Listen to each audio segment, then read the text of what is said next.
I found out my boyfriend had a secret the night I came home to a shattered wine glass and him pacing, wild-eyed, in the kitchen. He blurted out that he couldn't keep lying to me, words tumbling out too fast to catch. My stomach dropped.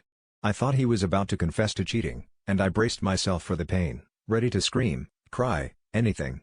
Instead, he just stared at me, silent, until I demanded to know what the hell was going on. He told me he'd been paying my half of the rent for months, slipping cash into my account because I'd lost my job and was too proud to admit we were sinking. But it wasn't just his savings, he was getting the money from a sugar daddy he met online.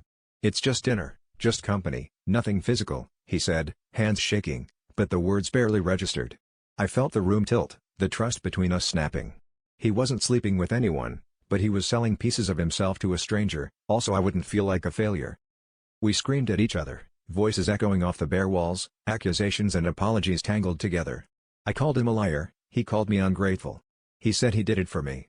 I told him I never wanted this, that I'd rather live in a cardboard box than owe my home to some rich old man's pocket change.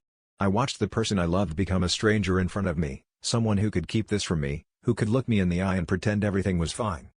The next morning, I sat alone in the kitchen, staring at the transfer notifications on my phone, rent paid on time every month. I realized the real betrayal wasn't the money, or even the secrets, it was that he'd decided, without me, that I wasn't strong enough to handle the truth. I hated him for it, but I hated myself more for needing to believe the lie, for letting him carry the burden alone until it nearly broke us both.